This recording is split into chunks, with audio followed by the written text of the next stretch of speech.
Hey, how's it going everyone? This is Wiley. I'm here. In today's video, I want to talk about the Fuji X-S10 that's going to be announced on October 15th. This is a camera system that I've been tracking very closely because I'm definitely interested in getting it if it's made in Taiwan or if it's made in Thailand. It's just one of those cameras where it could actually replace some of the cameras that I've sold off this year. So let's go ahead and get right into it. So here on FujiRumors.com, it's saying it's the 26 megapixel camera with the same processor. So we already know this from the X-T4. They're definitely not going to release the next generation of processors and sensors on a camera like this. 5-axis stabilization, which is something that we're used to, but 6 stops, which is actually very high. So I am kind of curious if they actually can live up to that number, because a lot of cameras, they say it's up to a certain stop number, but more often than not, you don't really see that type of stabilization come through when you're actually testing the camera. 4K 30 and slow motion at 240p. Again, all really good specs right here, but one thing that I don't like when we actually get these rumored specs is that they don't really tell you some of the finer details that actually makes all of this stuff worth it, like whether or not the audio interface is any good, especially the preamps, because they can be very noisy and that could really kill a camera.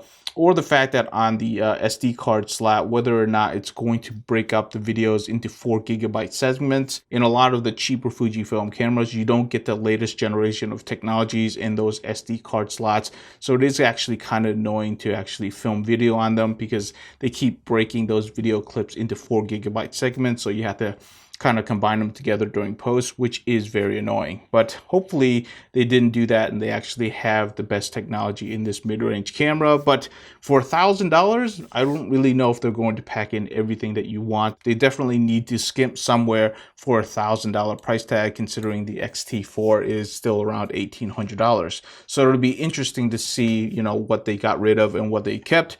They are going with the smaller battery type, which kind of sucks, but for the size of camera, I guess they just really couldn't fit it in, which makes a whole lot of sense. But we're back to the older battery performance, which means if you're going to be using this camera a lot during the day, you're probably going to have to carry 3 to 4 batteries with you, which kind of sucks because when you get used to the larger batteries, going back is kind of painful. I think this is where it gets very interesting because with this IBIS system, it means it's really ahead of the, presumably up and coming X-T40 if they are going to come out with an X-T40.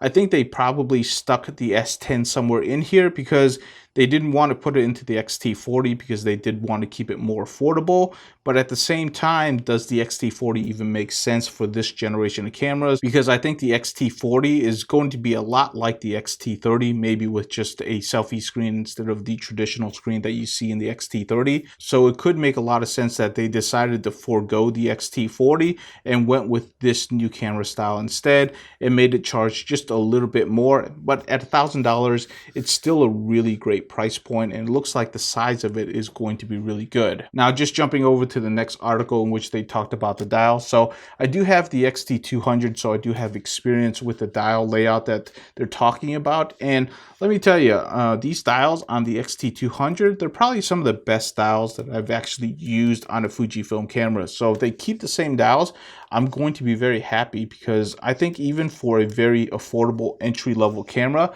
the X-T200 has some of the best dials, and I hope they keep them because I really do like using them. They're very tactile, they don't really feel cheap, and they just are really great to use. So I'm looking forward to actually using them. I am going to miss the D-pad though. That's something that I really do like on some of the larger XT bodies because it's just really nice to have those customizable buttons for different features that you use all the time. It's something that I really like to do, and I'm just going to miss the D-pad, but it's really not a deal breaker. Now, I've already touched on this a little bit while I was talking, but this is not an XT camera. It's an S10, which means does it actually fall into the lineup of the XT cameras, or are they actually trying to fill out an entirely new lineup, where maybe the XT200 is the bottom of that and the SS10 would be the immediate upgrade to that?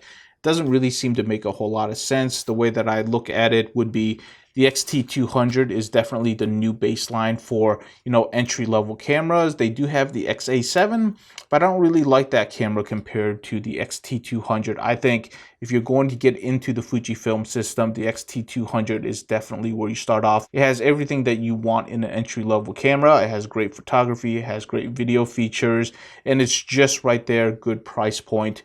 And then one up from that would be the X-T40, if the X-T40 were to come out, in which you still get an immediate upgrade to the X-T200. You won't get IBIS, but you'll get that small camera feel, but you're starting to get into more professional features. And then it would go to this camera, which is the X-S10, which is going to be slightly larger. It starts getting you into the IBIS stuff. It'll be interesting to see if we get something like 2 card slots, which the X-T4 does.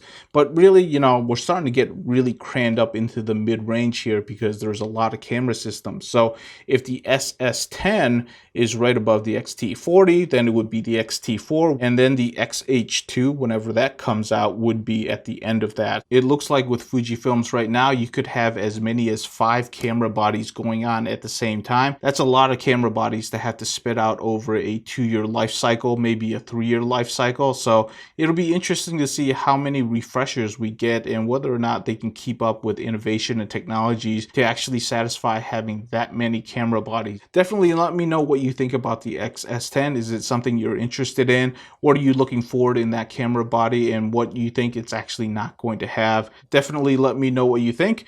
I hope you're doing well out there. Hope you're staying safe. Hope you have a great weekend, and I'll see you in the next video. Thank you so much.